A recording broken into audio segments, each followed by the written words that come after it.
Untuk Sulawesi Barat sendiri, bagaimana kemudian Tenri itu melihat keterlibatan perempuan dalam politik? Yang saya lihat selama ini pelibatan perempuan itu hanya sebatas formalitas, artinya hanya Oke, sebatas untuk memenuhi kuota keterwakilan betul. perempuan itu. Ya, Dengan golput itu kan kalau bisa tidak golput ya, karena kita tahu bahwa anggaran yang dialokasikan negara ya, untuk betul, pemilu itu besar, jumlahnya besar. betul, Jadi betul. kita berharap anak-anak muda itu tidak golput lah.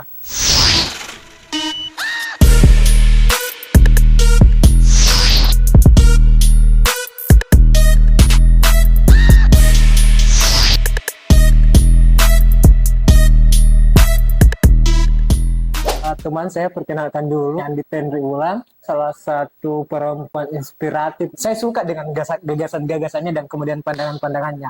Andi Tenri ini selain sebagai seorang aktif pembaca berita ya di salah satu stasiun televisi swasta di Sulawesi Barat.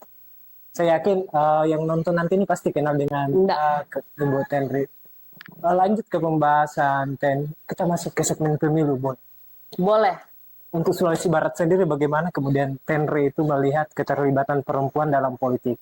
Sejauh ini sih dari data yang ada juga, dari penetapan dari DCS, kemudian ke DCT, kemudian dari rekapitulasi hasil pencermatan administrasi KPU Kabupaten Sulawesi Barat, termasuk KPU Provinsi Sulawesi Barat, itu menurut saya dari data semua terpenuhi. Hmm. Jadi Tapi apalagi tunggu, sekarang, dulu.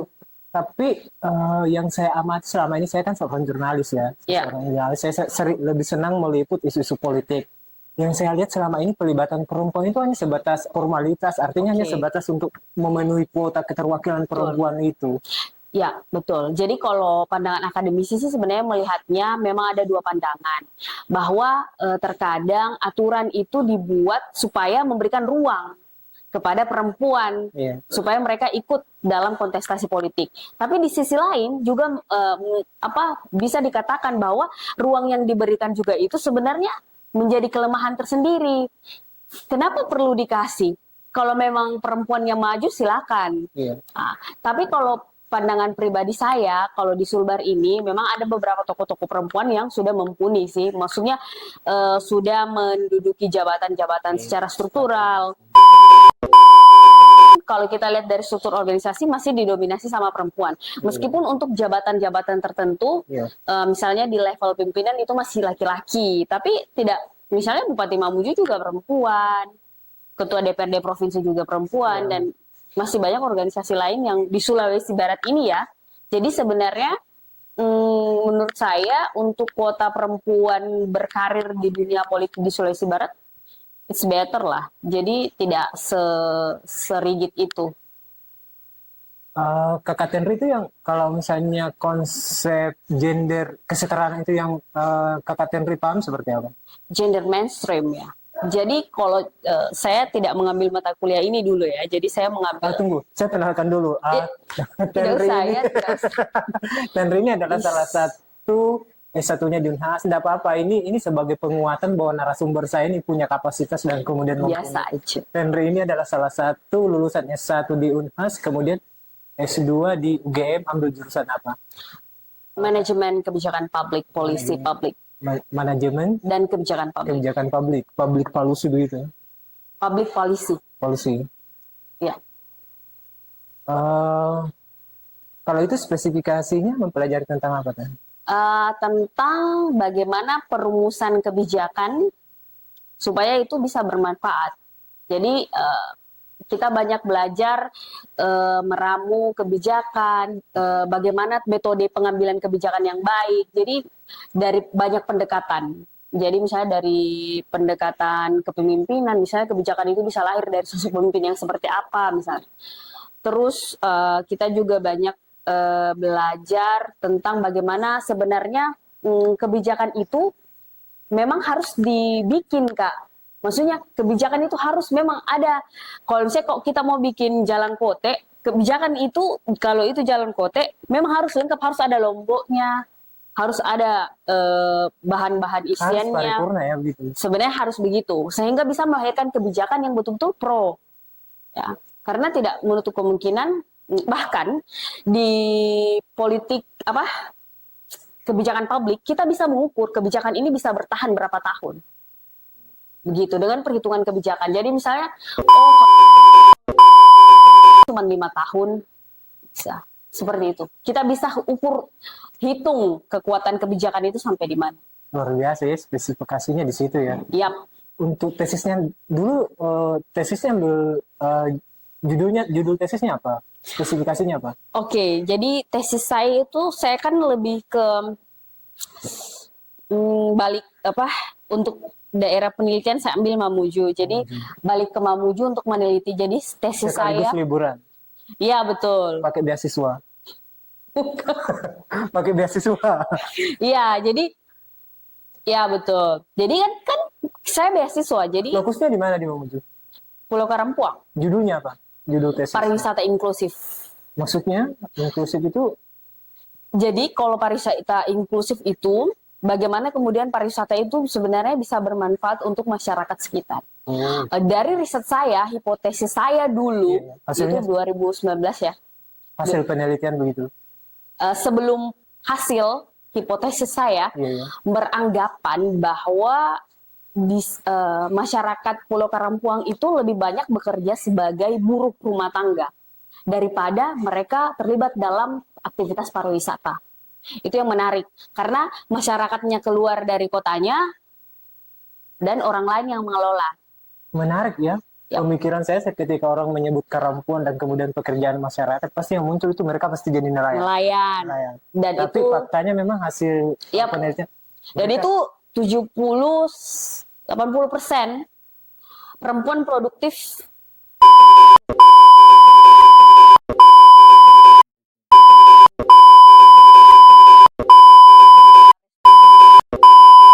Jadi itu saya wawancara secara langsung. Kira-kira masalahnya di mana? Pernikahan dini yang paling tinggi. Oh, rupanya di sana tinggi ya pernikahan. Tinggi banget. Dan pengetahuan orang, ketertarikan untuk melanjutkan pendidikan itu kurang. Tingkat putus sekolah di sana itu tinggi. Besar ya? Tinggi banget. Termasuk di Sulbar sih. Kalau di Sulbar yang paling besar kan Pulau Alimandar. Tapi saya kurang update lagi ya data terbaru ya. Itu terakhir tahun berapa penyusunan tesisnya? 2020. 2020. Jadi apa dari hasil penelitian itu, apa kemudian solusi yang ditawarkan untuk menangani soal, misalnya kita ketahukan bahwa Karampuang itu kan punya objek wisata yang menjanjikan. Betul. Sekarang sudah digarap oleh Pemprov ya. Betul. Dari hasil tesis itu sebenarnya tawaran atau solusi apa yang bisa dilakukan? Ya, jadi kalau dari hasil penelitian kan memang ada beberapa faktor nih yang mempengaruhi kenapa kemudian pariwisata di sana tidak bisa inklusif. Ya, itu kita ada formulasi kebijakan atau namanya kalau ilmu kebijakan publik namanya policy brief. Policy brief itu adalah gambaran umum solusi yang kami berikan kepada Pemda. Dalam hal ini saya pernah kasih ke Dinas Sosial, Dinas Pariwisata, policy brief itu. Jadi policy brief itu boleh dijalankan. Jadi itu sudah lengkap. Pemerintah harusnya harus dibutuhkan ini untuk memperbaiki ini, dibutuhkan ini untuk memperbaiki ini. Itu ada. Dulu saya buat hasil tesis itu. Hasil tesis. Dan sudah di jurnal saya juga sudah diterbitkan di kampus UGM pada waktu itu. Tapi pada saat mengambil lokus itu memang sengaja ya, nyusun tesis, ambil lokus di daerah, liburan sekaligus healing. Iya betul. Jadi kalau beasiswa kan ada biaya transport untuk melakukan penelitian. Saya pulang sekaligus untuk berkontribusi. Wah, gitu. Luar biasa. Ya kan saya juga punya beberapa teman yang kemudian dapat beasiswa di luar negeri. Iya. Saya sering komunikasi via WhatsApp dan kemudian chatting-chatting lewat Facebook. Saya sampaikan apa yang kau pelajari di situ, apa yang kau lakukan setelah nanti selesai, apakah kau akan kembali ke daerah dan kemudian membangun daerah. Kadang-kadang mereka mengatakan bahwa tergantung kalau misalnya kami mendapat ruang di negara orang, pasti kami memilih tinggal di negara tempat kami sekolah karena persoalannya itu mereka mengatakan bahwa belum tentu kami bisa mendapat fasilitas dari pemerintah untuk menunjang ilmu yang saya pelajari kemudian saya praktekkan ketika datang di kampung saya. Betul. Kebanyakan mereka bercerita seperti itu. Dan Tenri ini kan juga pernah pertukaran pemuda ya ke negara apa? Pakistan atau Israel. Rencananya paling tahu tidak. Betulkah memang anak muda sekarang peduli? Iya betul. Nah menarik Ten. Hari ini kan salah satu capres, kemudian deklarasi. Dan ini kan deklarasi kedua. Kita tidak usah menyebutkan Iya. capresnya dan cawapresnya siapa, tapi cawapres yang bersangkutan itu menyediakan memang ruang khusus untuk deklarasi yang melibatkan anak muda. Nah, Oke. kita ketahui sendiri bahwa kan jumlah pemilih pemuda ini jumlahnya sangat besar. Banyak. Sangat banyak untuk pemilu 2024. Tapi kita kan tidak bisa menjamin bahwa mereka ini care terhadap pemilu. Nah, betul. Bagaimana pandangan soal ini? Iya, jadi kita tidak bisa apa ya? Sebenarnya kalau dari sisi penyelenggara bisa mengantisipasi misalnya akan banyak terjadi polarisasi di masyarakat. Karena begini loh Kak Sudi, yang menarik. Kenapa misalnya si A menang, misalnya ya, caleg A menang atau caleg B yang menang. Kenapa? Tidak semua misalnya dari caleg A dapat 100 suara. Tidak semua dari 100 suara itu murni memilih caleg A karena melihat latar belakang misalnya atau mengulik track record misalnya. Visi misi. Iya, bisa saja dia dimobilisasi. Iya. Kan bapaknya misalnya harus kau pilih Ana, harus kau pilih caleg Ana, harus kau pilih. Tidak ada kebebasan dalam memilih. Harusnya pemuda sekarang berani berbeda itu harus berani beda gitu loh. Iya betul. If you have a different choice, no problem. Kalau misalnya saya mewakili sebagai pemuda, saya kan masih masuk dalam segmen generasi milenial, kurang lebih seusia dengan kita, Kakak Ten. Begitu aja. Tapi kan kalau misalnya saya anak muda, kemudian saya kan wajar kemudian bersikap apatis karena selama ini kita kan wakil-wakil kita di DPR itu kan tidak banyak memberi ruang bagi anak muda dan kemudian tidak banyak memperjuangkan suara-suara anak muda. Salah satunya yang paling nyata itu adalah kita lihat ketika misalnya ada sebuah masalah yang diperjuangkan itu kan jarang juga wakil-wakil kita mengadvokasi masalah-masalah kepemudaan. Betul. Ya jadi kalau menurut saya sih memang seharusnya karena gini loh Kak, kemarin kan saya sempat wawancara juga sama beberapa perwakilan mahasiswa di beberapa kampus. Mereka saya bertanya, kalau misalnya nih Kak Sudi, saya bertanya, menurutmu usia muda, misalnya kalau usia muda kita bilang lah, kalau misalnya standar caleg kan tamat SMA, terus dia langsung mendaftar sebagai caleg, menurut kamu layak tidak? Kita perlu lihat track recordnya dulu. Tapi kalau misalnya kita lihat kualifikasi... Kalau kita lihat track record, pasti dia tidak sebanding dengan calon lain misalnya. Iya. Karena secara pengalaman, experience-nya pasti belum ada. Iya, betul. Tapi dia punya semangat gitu loh. Iya, punya semangat. Menurut kamu seperti apa? Kamu tetap pilih tidak sih misalnya? Kalau misalnya saya diperhadapkan dengan masalah itu, saya mungkin akan melihat track recordnya dulu. Termasuk visi misinya, apakah yang dia perjuangkan sesuai dengan apa yang saya inginkan. Jadi sebenarnya memang yang harus disosialisasikan nih untuk kaum milenial. Sebenarnya itu bagaimana kita bisa punya pandangan tersendiri terhadap caleg yang akan kita pilih. Ya, jadi misalnya kalaupun tidak ada yang terbaik, tapi pasti ada yang lebih baik daripada yang terbaik gitu loh. Misalnya dari 5 caleg atau 5 calon, menurut kita kelimanya kurang, tapi pasti ada yang lebih lah poinnya dari 5 ini. Setidaknya kita tetap menyalurkan suara. Menarik ya. Jadi tidak ada pilihan golput sebenarnya. Pilihan golput itu kan kalau bisa tidak golput ya, karena kita tahu bahwa anggaran yang alokasikan negara untuk pemilu itu besar, jumlahnya besar. Jadi kita berharap anak-anak muda itu tidak golput lah. Tapi kan kembali lagi Ten, bahwa anak muda kan apa sih politik itu busuk, kemudian ya seperti itu ketidakpercayaan kita terhadap partai politik, ketidakpercayaan kita terhadap DPR, Ya. karena kita melihat selama ini bahwa seperti itulah mereka sebenarnya tidak mewakili suara-suara masyarakat yang sesungguhnya. Ya, betul. Tapi gini loh Kak Sedi, kayak banyak memang yang maksudnya lembaga-lembaga yang tingkat kepercayaannya menurun. Iya, iya. Ya, itu survei yang terbaru bahkan. Iya. Tapi di satu sisi juga kita harus memberikan sih, apa maksudnya harus memilih gitu loh. Karena selain dari budget pemilu yang banyak banget anggaran negara yang kita gunakan ini, dengan semakin transparannya pemilu ini, Iya. sebenarnya semakin mudah kita untuk mengontrol siapapun yang akan terpilih. Jadi akan ada beban moral bagi mereka ketika mereka terpilih dalam pemilu 2024 ini, Iya. ketika mereka melakukan hal yang salah misalnya selama menjabat sebagai dewan. Semakin pemilu ini digembor-gemborkan dengan bagus, pelaksanaannya secara damai, hasilnya tertib, maka yang hasil pemilu ini semakin terlegitimasi gitu loh Kak. Jadi saran saya itu seharusnya mulai hari ini, apalagi ini sudah mendekati masa kampanye, Iya, masa kampanye. manfaatkan masa kampanye kurang lebih 3-4 bulan ke depan sampai 3 hari sebelum masa tenang untuk menentukan siapa yang akan kamu pilih. Anak muda ini memang harus diajak ya untuk peduli ya. Ya, jadi jangan anak muda harus punya pendirian gitu loh Kak. Maksudnya meskipun biasanya kan kalau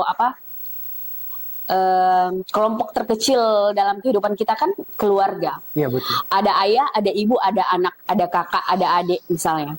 Nah, di dalam keluarga ini, siapapun yang sudah memiliki hak pilih, seharusnya memang mampu menyuarakan hak pilihnya. Jadi dia tidak termasuk dalam pemilih yang dimobilisasi gitu loh. Oh iya. Ayah bilang harus kau pilih A, nah, atau ibu bilang harus pilih B misalnya. Kamu harus punya independensi. Misalnya, menurut saya si C lebih bagus misalnya. Iya, iya. Karena saya punya pandangan seperti ini. Seharusnya anak muda seperti itu. Jadi ketika kita berbeda seperti yang saya jelaskan tadi, ketika berbeda harusnya kita berani gitu loh. Apa yang kamu pilih itu yang kamu pertanggungjawabkan. Gitu. Ya juga sih. Tapi percaya tidak sih banyak banget yang berpikir begini Kak Sudi. Nggak masalah Ji kalau saya tidak memilih. 1 Ji lagi suara nggak ngefek Ji. Iya, betul. Iya, kalau 10 orang yang berpikir begitu, Iya. Tepatnya ini kan bahwa nilai suara itu sama-sama, artinya suara Anda sebagai seorang presiden dan suara Anda sebagai seorang tukang beca itu di pemilu nilainya sama. Betul. Bobotnya sama, sama-sama Betul. menyumbang Satu. 1 suara, ya. betul. Jadi sangat sayang kalau misalnya orang golput tidak memilih karena, tapi bisa juga ya mungkin orang memilih karena tidak ada yang calon, tidak memilih karena Ya. ada merasa menganggap kemudian tidak ada calon yang pas. Ya, misalnya dari 5 calon tadi, menurut saya sama semua gini, Iya. misalnya. Tapi pasti ada pertimbangan. Misalnya C yang lebih menonjol daripada 4 yang lain. Soal politik dinasti, tapi ini agak riskan ya kalau misalnya kita publis ya. Enggak apa-apa. Sebagai anak muda Mm-mm. melihat dari sudut pandang masyarakat umum, bagaimana melihat politik dinasti di Sulawesi Barat? Sebentar, sebelum Anda jawab, saya ingin memberikan jawaban. Saya kan pada saat penentuan DCS kemarin, saya kan meliput beberapa isu-isu politik di Sulawesi Barat. Nah, salah satunya itu judul berita saya itu bahwa karpet merah bagi anak pimpinan partai di Sulawesi Barat. Saya tidak usah menyebutkan siapa-siapa Iya. yang maju kembali dan kemudian disokong oleh anak-anaknya, kemudian Ya. menjadi tameng begitu, menjadi caleg pelapis untuk orang tuanya.